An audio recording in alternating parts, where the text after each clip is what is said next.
We've heard that limited infrastructure could be the cause or a hindrance to a smooth academic year this year. With regards to the students coming in, Form 1s are already there, and the reopening of these other batches. What generally do you think needs to be done about this? Okay. In April, in early April 5th specifically, when the Conference of Heads of Assistant in High Schools refused to admit or to readmit the senior high school students to school, the reasons they cited was the lack of beds. The lack of beds. Between then and now, the same schools that complained that there were no beds. Okay, they are yet to receive any bed. No school has received new answers to bed. So the question is, the issues that prevented senior high schools from admitting the Form 3 students on April 5th, have the issues been resolved? No. We are told that there's a procurement process ongoing for the beds, but the beds have not arrived in the schools. So the issue or the problem which existed, which prevented schools from taking Form 3s, still persists. That is number one. Number two is that, okay, so now we have asked about a half of the Form 1 students to come home so that they can make way for the Form 3 students. I think the Form 3 students, they are not in batches, they are coming as one batch. So they don't have tracks. So the schools are simply saying, the challenges that most of the schools will face is that they will still have to do the congestion until adequate beds arrive. That is one. Now this is for double track schools. But for the single track schools, most of them, their situation is even worse.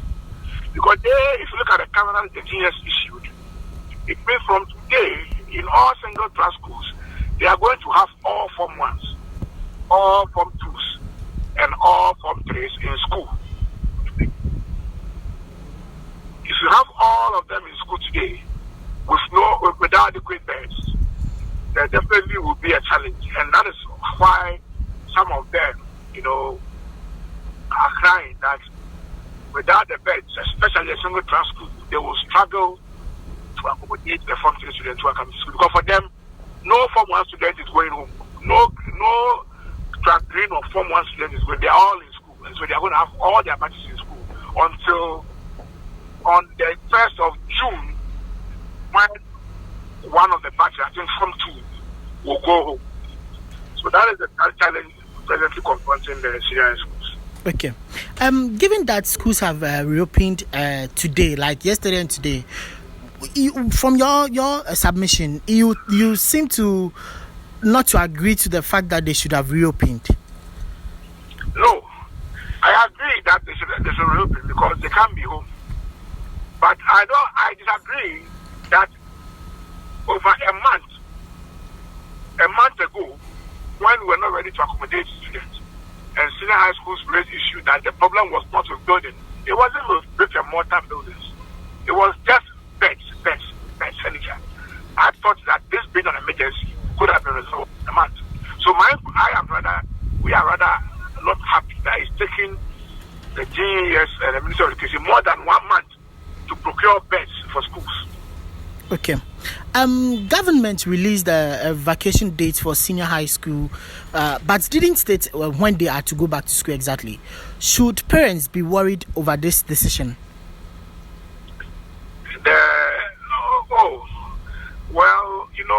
With the system we are running, obviously parents will be worried because parents have been planning their vacations with the calendar.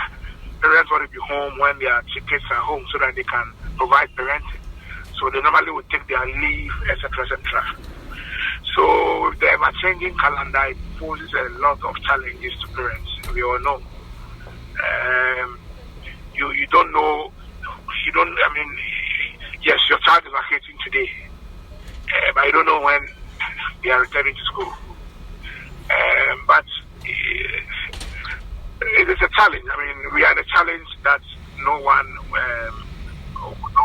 would be comfortable with. All right. It affects parents. It also affects teachers. Some teachers teachers, in view of the arrangements, lecturers don't have holidays the whole year. Because just when you are done with this track, another track comes. I'm still teaching. I know someone who teaches at Baker Mass. So just when you are done with this track in a grade, then the next batch will come, and you have to go into it. And so some teachers may not have vacations at all. It's a very uncomfortable situation, not only for parents but also for teachers. We can only hope that a speedy end to the double track should happen. We should see the ongoing projects being expedited. By the end of this semester, at least I can say goodbye to the double track, at least for one of the streams. But for now, we have to manage and make the best out of it.